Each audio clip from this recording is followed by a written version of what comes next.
നമ്മളിതാ ആഗോള ആരവത്തിന്റെ രണ്ടാം ഘട്ടത്തിലേക്ക് കടന്നിരിക്കുകയാണ്. ആഘോഷത്തിനും ആരവത്തിനും സന്തോഷങ്ങൾക്കും ഒട്ടും കുറവില്ല. ഇതാ രണ്ടാം ഘട്ടത്തിലെ അശ്വതി എന്താ രണ്ടാം ഘട്ടം. പ്രേക്ഷകരെ, മണിക്കൂറുകൾ മാത്രം ആ വിശ്വകിരീടം, 4 വർഷം നമ്മൾ കാത്തിരുന്ന ആ വിശ്വകിരീടം ആര് പൊക്കും? നിരീഷ്, ഞാൻ പറയുന്നു സ്പെയിൻ പൊക്കുമെന്ന്. ഒരേ മനസ്സാണ്. അങ്ങനെയാണെങ്കിൽ ഞാൻ അർജന്റീന എന്ന് പറയാം. എന്തായാലും നിർണായകമായ മത്സരമാണ്, ഗംഭീര പോരാട്ടമാണ്, തീപാറും പോരാട്ടമാണ്. എന്താകും സ്പെയിൻ ഇറക്കാൻ പോകുന്ന തന്ത്രങ്ങൾ? എന്താകും ലയണൽ സ്കലോണി അർജന്റീനയ്ക്ക് വേണ്ടി ഇറക്കാൻ പോകുന്ന തന്ത്രങ്ങൾ? നോക്കി വരാം അല്ലെ. ആദ്യം തന്നെ നമുക്ക് എനിക്ക് തോന്നുന്നു ഫുട്ബോൾ ഹിസ്റ്ററി, നമുക്ക് അർജന്റീനയുടെ ഇതുവരെയുള്ള ലോകകപ്പ് ചരിത്രം, ചരിത്രത്തിലേക്ക് ഒരു യാത്ര. പ്ലീസ്. എന്തായാലും മണിക്കൂറുകൾ മാത്രമേ ഉള്ളൂ. ആവേശം അങ്ങേറ്റമാണ്. കേരളത്തിൽ മാത്രമല്ല, ലോകമെമ്പാടും. നമ്മളിപ്പം സോഷ്യൽ മീഡിയകൾ പരിശോധിച്ചാലോ നമ്മളെ മറ്റു ചാനലെല്ലാം പരിശോധിച്ചു കഴിഞ്ഞാൽ ആവേശത്തിന് ഒട്ടും കുറവില്ല.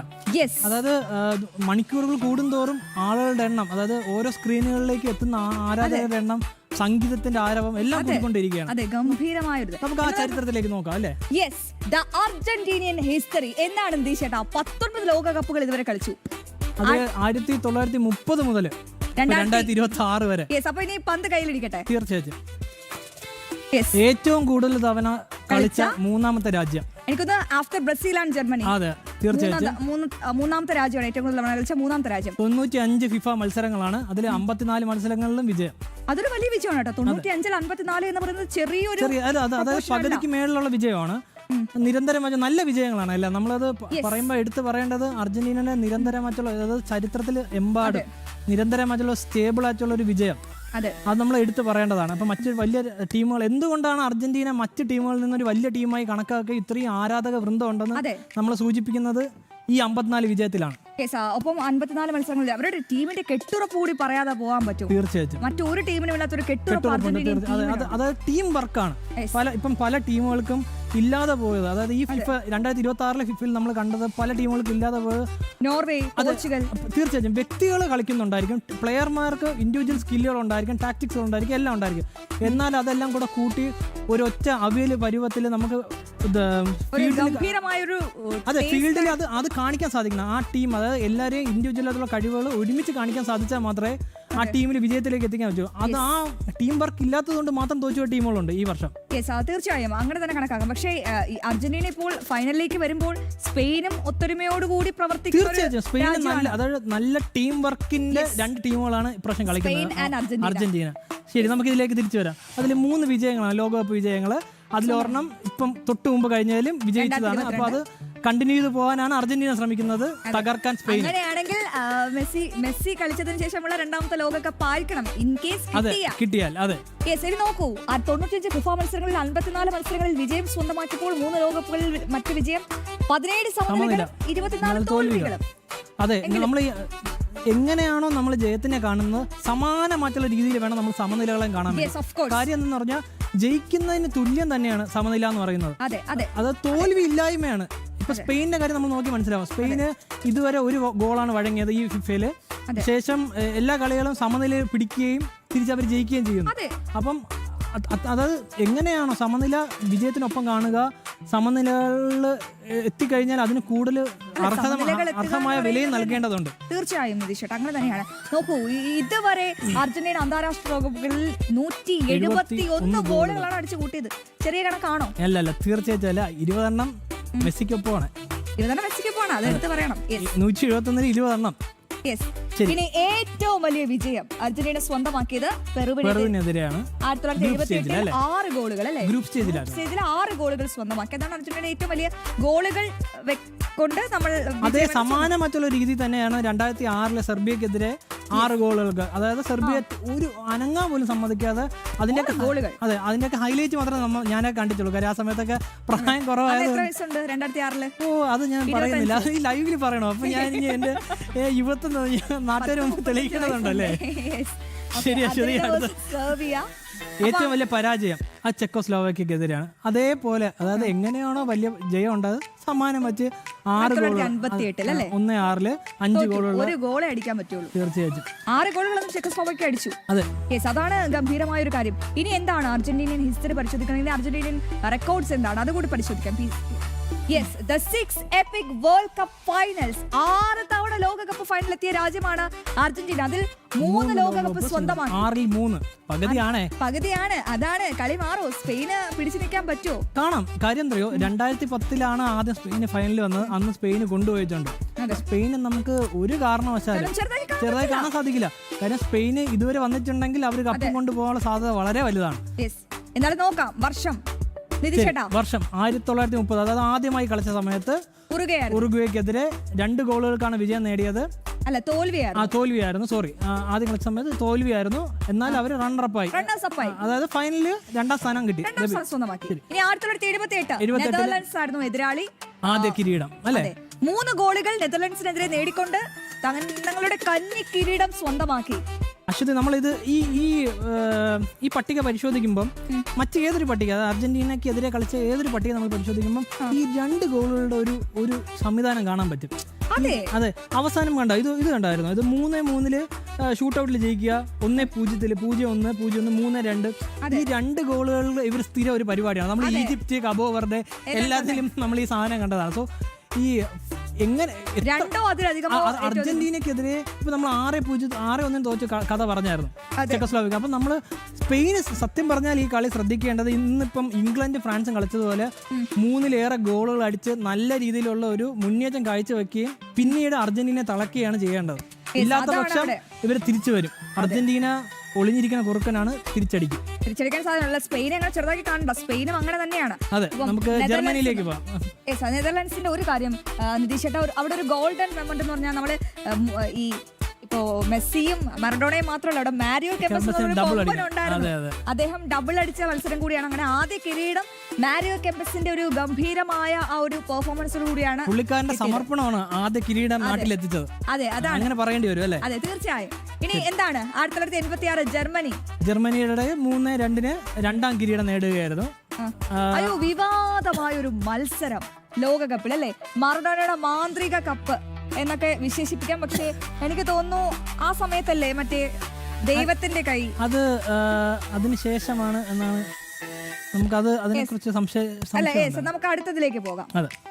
1990 ജർമ്മനിക്ക് ജർമ്മനിയായിട്ട് ഏറ്റവും കൂടുതൽ ഫൈനലിൽ ഏറ്റുമുട്ടിയ ഒരേ ഒരു രാജ്യം അർജന്റീനയാണ്. അതെ, ആസ് എ ജർമ്മനി ഫാൻ എനിക്കും അതില് സന്തോഷമുണ്ട്. കാര്യം എന്നറിയോ, അത് മുൻകാലങ്ങളിൽ ജർമ്മനി ടീം ഇപ്പൊ നിലവിലുള്ള പോലത്തെ ടീം അല്ലായിരുന്നു. കുറച്ച് ശക്തമായിട്ടുള്ള, കുറച്ചുകൂടെ അഗ്രസീവ് ആയിട്ടുള്ള ഡിഫൻസുള്ള ടീമായിരുന്നു. അതുകൊണ്ട് തന്നെയാണ് പല സമയങ്ങളിലും അവർ ഫൈനൽസിൽ എത്തുകയും അർജന്റീന പോലുള്ള വലിയ ടീമുകൾക്കെതിരെ പോരാടി തോക്കുകയും ചെയ്തിട്ടുള്ളത്.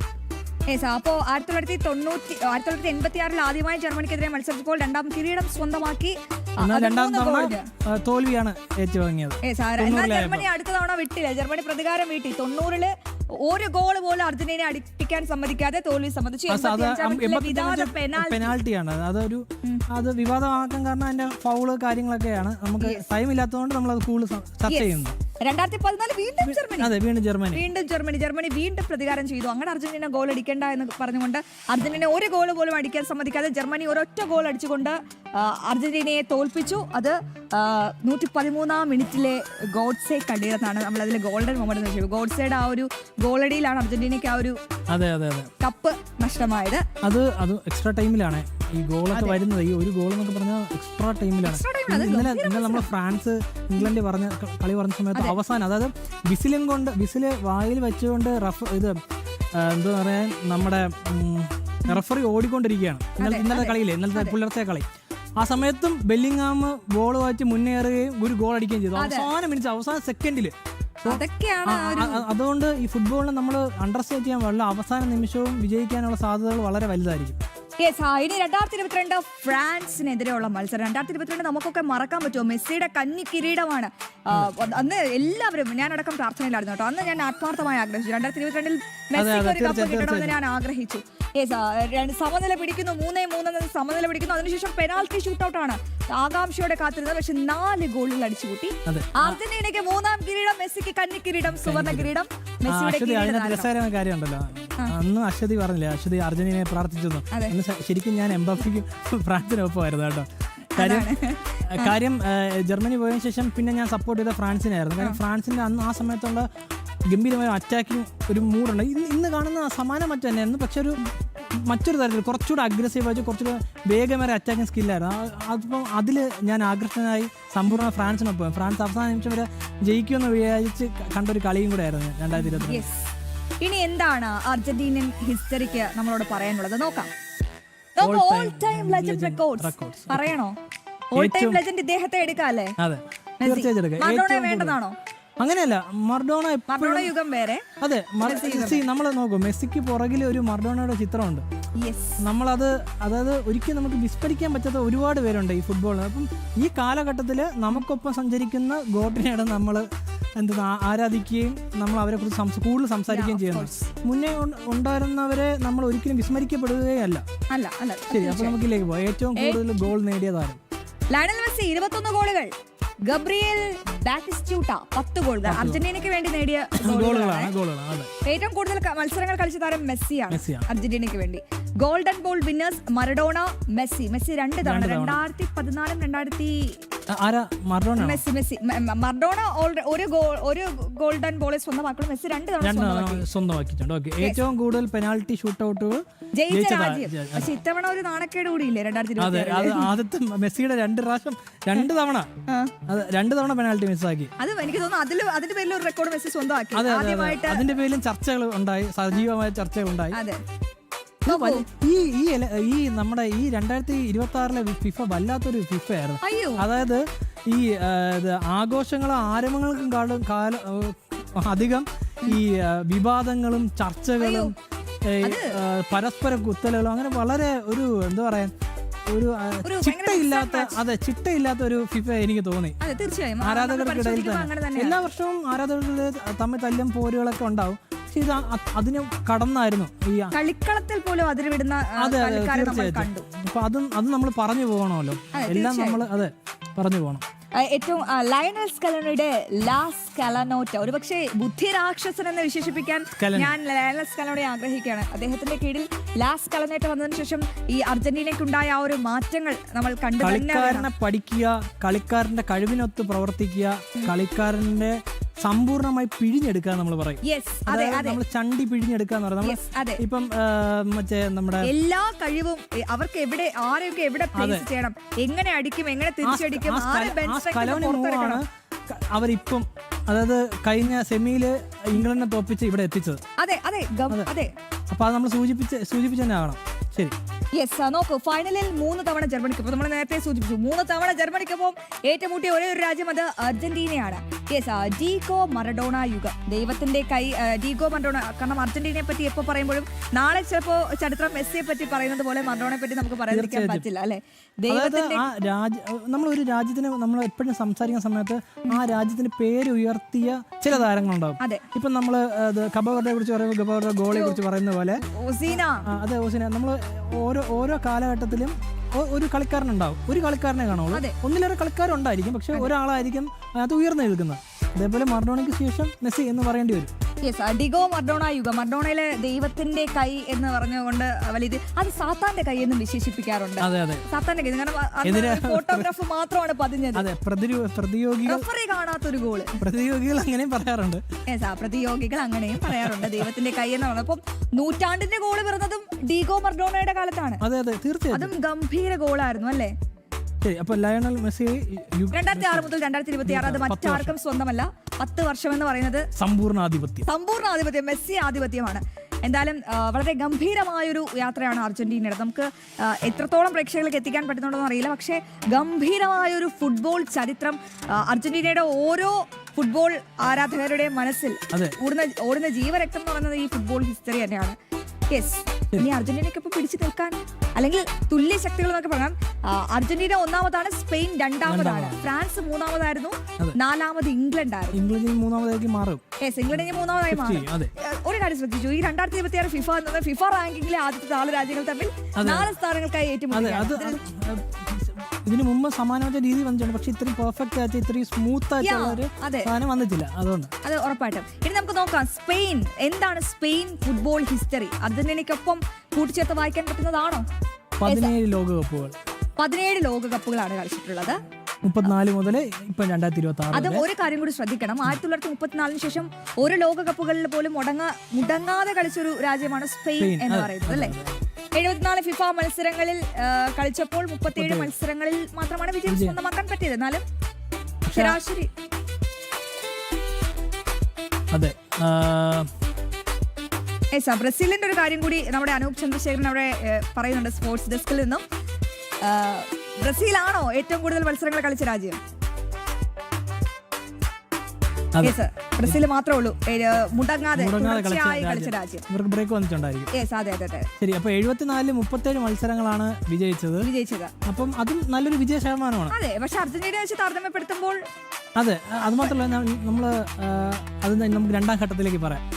ഓരോ ലോകകപ്പിൽ മാത്രമേ വിജയം 2010 അത് അവര് വന്നു കണ്ടു കീഴടക്കി. അതുപോലെ ആകും ഇത് എന്നാണ് സ്പെയിൻ ആരാധകരുടെ പ്രതീക്ഷ. മറ്റ് അർജന്റീന ഒഴികെയുള്ള ആരാധകരുടെ പ്രതീക്ഷ അത് തന്നെയാണ്. അതെ, നോക്കൂ, 18 സമനിലകളും 19 തോൽവികളും സ്പെയിൻ നേരിടേണ്ടി വന്നു. അത് വല്ലാത്തൊരു നമ്പറാണ്. 18 സമനില 19 തോൽവികൾ അടുപ്പിച്ച് നിൽക്കുന്ന രണ്ട് സംഖ്യകളാണ്. അതെ അതെ, അതൊരു 18-19 മാച്ച് ഉണ്ട്. ആകെ 121 ഗോളുകൾ. ഏറ്റവും വലിയ വിജയമെന്ന് നമ്മൾ ഗോളുകൾ പ്രകാരം നോക്കുകയാണെങ്കിൽ സ്പെയിൻ വേഴ്സസ് കോസ്റ്ററിക്കയാണ് 2022. അവര് ഗ്രൂപ്പ് സ്റ്റേജിൽ 7 ഗോളുകൾ അടിച്ചു കൂട്ടി സ്പെയിൻ. വല്ലാത്തൊരു അഗ്രസീവ് ആയിട്ടുള്ള ഒരു ഗെയിമായിരുന്നു, ഗോൾ മഴയായിരുന്നു. ഇനി ഏറ്റവും വലിയ പരാജയം എന്ന് പറയുന്നത് സ്പെയിൻ വേഴ്സസ് ബ്രസീൽ. 1950 5 ഗോളുകൾക്ക് തോൽവിയായിരുന്നു. അതും ഗ്രൂപ്പ് സ്റ്റേജിൽ ബ്രസീലിനെതിരെയായിരുന്നു കേട്ടോ. ബ്രസീലിനെതിരെയായിരുന്നു. യെസ്, അതിന് നോക്കാം എന്താണ് Spanish records. World cup finals history 2 തവണ ഫൈനലിൽ വന്നു. 2010 ഒന്ന് നമ്മൾ ഈ നിൽക്കുന്ന 2026 ഫൈനലി വന്നിട്ടുണ്ടോ? നമ്മൾ കപ്പടിച്ചിട്ടുണ്ടേ. നെതർലാൻഡ്സിനെ 2010 മണിച്ചിട്ട് താഴിട്ട് പൂട്ടിക്കൊണ്ട് 1 ഗോളുകൾ അടിച്ചുകൊണ്ട് ജയം കന്തിക്കിരീടം സ്വന്തമാക്കി ആൻഡ്രേ ഇനിയേസ്റ്റയുടെ 116-ാം മിനിറ്റിലെ ചരിത്ര ഗോളാണ്. അതെ അശ്വതി, ഇനിയേസ്റ്റയെ കുറിച്ച് പറയുമ്പോഴേ ഇനിയേസ്റ്റ ഇന്നൊരു കമന്റ് നടത്തിയിട്ടുണ്ട്. അതായത് എന്റെ പൊന്നു മക്കളെ എന്ന് പറഞ്ഞുകൊണ്ട് പുള്ളിക്കാരൻ പറയുന്നുണ്ട്, സ്പെയിനെ നിങ്ങള് മെസ്സിയെ പൂട്ടാൻ നിൽക്കരുത്, നിങ്ങളെ കളിക്ക്, അതായത് നിങ്ങൾ എന്താണോ ടാക്സിക്ക് പഠിച്ചത്, നിങ്ങൾ എന്താണോ ചെയ്യുന്നത്, നിങ്ങൾ ചെയ്യേണ്ടത് ചെയ്യൂ, മെസ്സി തോറ്റുകൊള്ളും. അതായത് കൃഷ്ണൻ പണ്ട് പറഞ്ഞതുപോലെ, അതായത് മക്കളെ ആ കർമ്മത്തിന് മാത്രം വിശ്വസിക്കുക, ജയം നിങ്ങളെ പുറകെ വരും എന്ന് പറഞ്ഞാൽ ഇനിയസ്റ്റ് അങ്ങനെ ഒരു വാക്ക് പറഞ്ഞിട്ടുണ്ട്. അത് ഇനിയസ്റ്റ് മെസ്സി അറിയാലോ, ഒരുമിച്ച് കളിച്ച അതിന്റെ ഒരു അവർക്കൊരു ഒരുമിച്ചൊരു മൊമെന്റ് ഉള്ള കൂട്ടരാ. അപ്പം ഇനിയസ്റ്റയ്ക്ക് അറിയാം മെസ്സി എന്ത് ചെയ്യും എന്ത് ചെയ്യില്ല. മെസ്സിയുടെ ഒരു ഹിസ്റ്ററി മൊത്തം ഇനിയസ്റ്റയും കൂടെ അതിന്റെ ഭാഗമാണ്. സോ ഇനിയസ്റ്റയുടെ വാക്കുകൾ സ്പെയിന് കേൾക്കേണ്ടത് അത്യാവശ്യമാണ് ഈ ഘട്ടത്തിൽ.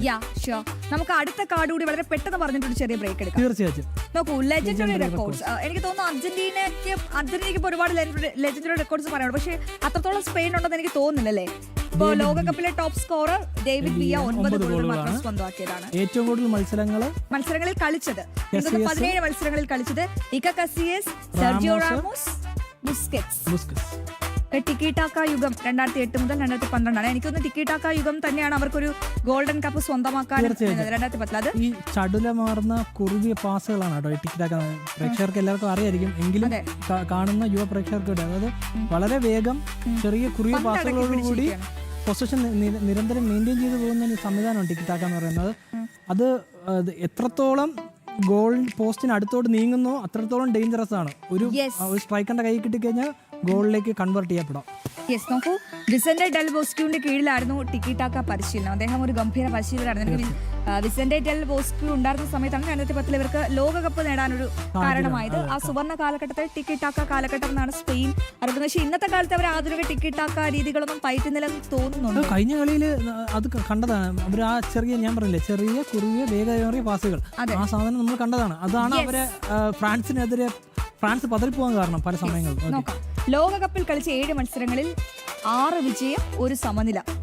അതായത് ഈ 2026 7 മത്സരങ്ങളിൽ കളിച്ചു, 6 വിജയം 1 സമനിലയെ പൂട്ടി ആരാന്നറിയാവോ? ക്യാബോ വെർദെയാണ്. ക്യാബോ വെർദയെ പറ്റി ഇനി പറയേണ്ടിയിരിക്കുന്നത്. ഈ ലോകകപ്പിൽ മാത്രം 13 ഗോളുകൾ സ്വന്തമാക്കി. ഒരു ഗോള് വഴങ്ങി ബെൽജിയത്തിനെതിരെ, അതും പറയണം.